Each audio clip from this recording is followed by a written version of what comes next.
It's a great day, my amazing CEOs. When Mattress Firm first opened, mattress stores were often found in rundown areas or they had concrete floors. And you might not remember this. They used to have plastic all over the mattress, by the way. And in one article inside of Forbes, by the way, the co-founder wrote, we would often convince these shopping centers to allow us to open up the store. This was back in 1986, by the way. And the experience was just, I want to say it was horrible, but it was tough. But one of the things that Mattress Firm did that no one else would do is they came up with a simple insight. They said, you know what if we take the plastic off? We let the people try the product. They could lie down on the mattress. They could feel what it's like. They could have an experience. This could be a unique selling proposition and a unique experience. And you know what that did? That set Mattress Firm apart from other folks. And the revelation was very quick. We're now going to make it easy. Now, other mattress firms, they stayed with the old way. The old way was, well, go online. The old way was order it. The old way was you had to wait till to get to your house. Good luck with that. Try it with the plastic on.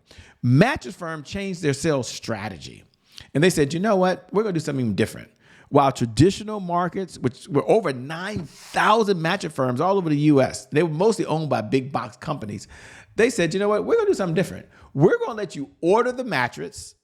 It'll come home in a box. You can take it out the box and you can try it for 30 days. And if it's something that you don't like, you know what we'll do? You can send it back. Whoa, Casper's solution, the sales logical argument here was, we trust that you're going to love it. Especially if you came into the store, you laid down on it, you could touch it, you could feel it, you could see the firmness of it. Wasn't that amazing? Wasn't that incredible? I mean, they didn't just give them a 30-day trial. At one point, they changed it up and said, listen, we're going to give you 100 days to sleep on this mattress. And after 100 days, you feel this isn't right for you. You know what I want you to do? I want you to turn it back in. Now, 3 things took place. Number one, with the investment of a sales strategy online, it shifted the way they were doing business. So that worked out amazingly. Secondly, by having unique selling propositions as part of their sales strategy, they were able to attract folks who had never, ever thought about Mattress Firm ever in their life. So they were able to be competitive and bring folks in. And as a result, what took place? Their revenue went up to $600 million. Just that sales strategy shift alone took them to a whole nother level. What's my big takeaway to you today as a CEO? Number one, by understanding the customer's need and creating a sales system that makes the buying process easy and giving a memorable customer a client experience as part of the sales process, guess what happens? The sales go up, they tell more folks, and well, at the end of the day, they make more money. So with that being said, focus on your clients, give them a unique selling proposition and experience, and you will see your sales go up, up, up, up, and away. With that being said, my name, by the way, is Shay Brown. It is an honor and a privilege to serve you this morning on the CEO Sales Huddle, by the way. Thanks for allowing me to be on your phone or on your smart device, or maybe I'm on the TV. I know with some sales team, they have me up on the TV screen right now. Hey, to all of you out there that are watching. But every morning when we get started, we like to get started the exact same way. And this is very serious. I want you to hear me like I'm serious right now. And it is our mantra. That's our mantra, it's our belief. And our belief is if you can't focus on sales, you can't be in business. I think every CEO should have a philosophy. So we have one. If you can't focus on sales, you can't be in business. Let me tell you the why, because sales is the oxygen for every great business in history. So without sales, there's always more money going out than there is coming in. Shay, what's the point? Selling is serious business. We start off the way every morning. So repeat after me. If you can't focus on sales, you can't be in business. Why?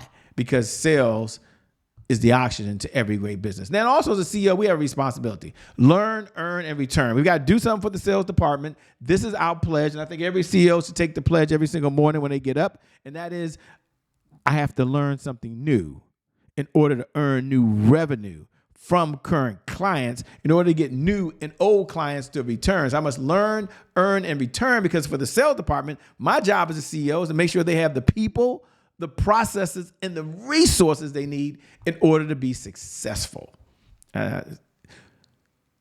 Next, we have our objectives. Why do we get together? Why are we here? What's the big aha? It's about sales progress.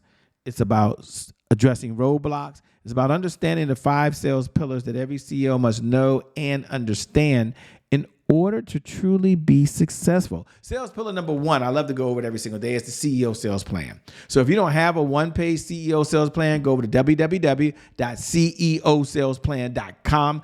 Download it now. Download it now. Number 2 sales pillar is the sales cycle.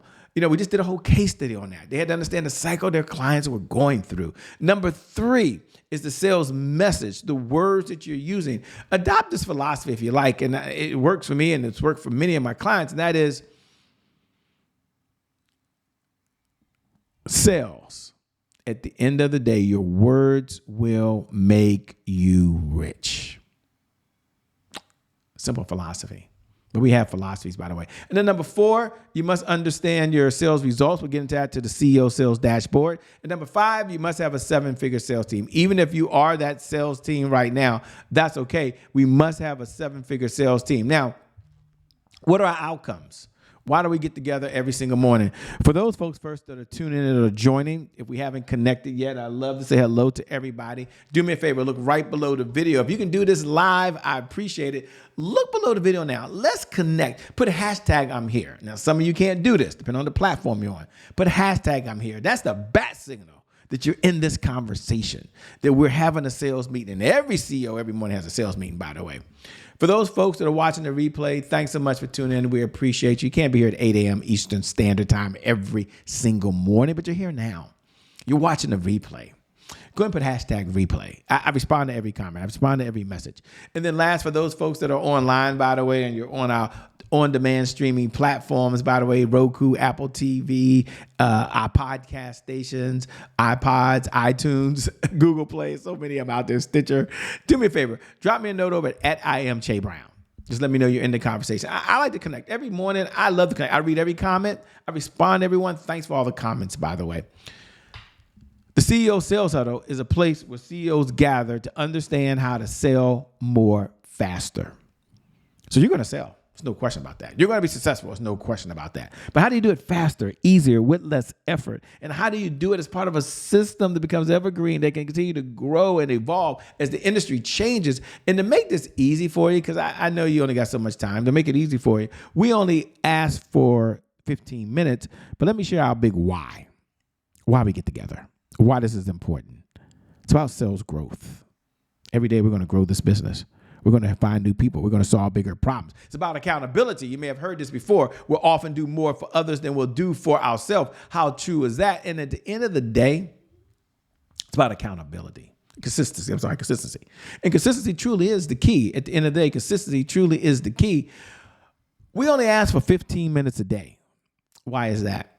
Well, there are 1,440 minutes in every day. I know you already have a busy schedule. I know you already have a lot going on. I get it. But 15 minutes represents 1% of the day. So you're going to slow down as a CEO. Sales is the only way to generate revenue in the business. And for 15 minutes a day, you're going to just focus on sales. And you're going to look at the results. And maybe it's just this conversation. And I hope it's this conversation, whether it's in the replay or you're live. Every day you tune in, you hear the case study. These ideas are top of mind to you. I really hope you do. It's an honor to be here with you. And then the big outcome. Why are we here? It's about generating $100,000 a month of consistent, predictable, reliable revenue. We can't overlook that. $100,000 for some, it's a life changer. For some, it's a game changer. For some, it will shift the trajectory of your entire family and your future. $100,000 a month. For others, no big deal. You got to double that, triple that. We have sales managers here, sales leaders, sales executives, vice presidents, some of you in charge of organizations. But think about that money going to your bank account. Think about that as your commission. And that's probably a better way of looking at it, isn't it? It's probably a better way of looking at it. And that's why we get together. Now, there was a challenge. Some CEOs said, well, how do I really get to $100,000 a month? And we would have those conversations. And I would ask them, what are they measuring? What are they looking at? How do they determine if the sales department is successful or not successful? Where are we focused? And you know what? The answer was, I don't know.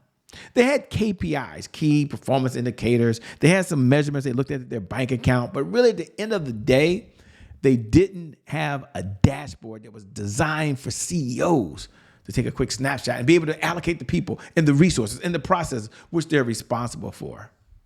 So hence, we shared what we've been sharing with our clients. You can go and download the CEO dashboard if you haven't, because there's about 5 indicators. We're going to pull it up in a moment so we can look at it. But go to www.ceosalesdashboard.com. Again, www.ceosalesdashboard.com. You can download it. I'm going to open it up now. You can download it. We're going to focus on the 5 indicators: leads, appointments, offers, deals, and repeat business. And this is going to help you. Like, open yours up right now. Like, seriously, go open it up right now. I'm going to pull mine up here so you can have it here in front of you. There you go. You should have it. And now you have it. Then you do this every morning. Now, some of you fill yours out right now. Like, right now, you're filling it out because you're part of this conversation, and it's the best use of your time. The highest and best use of time every morning is filling this out. So go ahead and fill it out right now. Go to the top. Look at today's date. Go on the left and look at leads, appointments, offers, deals, and repeat business. And then tune into one area, like how many leads came in yesterday? How many deals were closed yesterday by the sales department? And then how many were done over the last 7 days? Some of you can go back and look at the last 30 days, 60 days, 90 days. You can see the trends of changes you made and shifts as the leader in your sales strategy. And you can look at the results. Now, results take as long as results take. It's not a beat me up session. But let's look at one area if we can. Let's just do a drill down on repeat business. And you go to that category now and look at today's date. And then look at the repeat business. How many new products were sold? So existing customer bought a new product. So maybe this time, instead of buying an iPad, I'll go in there and I buy the Apple Watch. That's a new product, right? Maybe I go in there this time and I buy the iPad, but I had the MacBook Pro. Maybe for some of you watching right now, it's not about repeat business. It's about existing products. So I have the iPhone, upgrade to the iPhone 16. I automatically have to get a new case. I know. Or maybe it's membership. You have new members that have joined. That's pretty cool. Or maybe you have some churn. Whatever it may be for you, what gets measured gets managed. What gets managed gets better. But we're not going to stop there. We're now going to celebrate any wins. It's one of my favorite segments. We're going to look at what's working, because powerful people ask powerful questions. Why? Because questions steer focus. And in this life, you get exactly what you focus on. So now let's go look at 3 questions. What are you most proud of for the sales department yesterday? What was the biggest accomplishment in the sales department yesterday? And what's the one thing that you would want to brag about today for the sales department? But we're not going to just leave it there. We're also going to look at the challenges we have. And that's one of the things I like about when we have these meetings. It's not about what we're doing wrong or right. It's about what we can do better. 3 questions we're going to ask ourselves. Powerful people ask powerful questions because questions steer focus. And in this life, you get what you focus on. What was your biggest roadblock yesterday? What's preventing your sales team from moving forward today? And then what's the one thing you absolutely control as a CEO? You make that decision and you say, you know what, I'm going to fix this thing here. And as a result, it take it to a whole nother level. My big takeaway for you today is stay the course. My big takeaway for you today and my message of the day is stay the course. Focus on the top income producing activities. You're going to make progress. Yes, you're going to grow toward you got to go. Absolutely. But stay the course. Results take as long as results take. And sometimes you get paid today and sometimes you get paid tomorrow. But when you focus on the right activities, you always get the right results. So focus on top income producing activities. You do that and you will see your sales go up, up, up, up and away. With that being said, my name is Shay Brown. If you haven't dropped a note, by the way, drop me a note over at I am Shay Brown. It's an honor and a privilege to serve you, to be in your living room or be on your smart device or be on your computer or your tablet or your phone or in your iPods, wherever we are right now. Maybe we're on a big screen TV like we are with 2 companies right now. That's kind of cool. Wherever we are, thanks for tuning in. I believe in you. And as a CEO, I want you to know your best is still yet to come. Make it a great day, everyone. My name again is Shay Brown, the host of the CEO Sales Huddle. I'll see you on the other side. We out of here. Peace.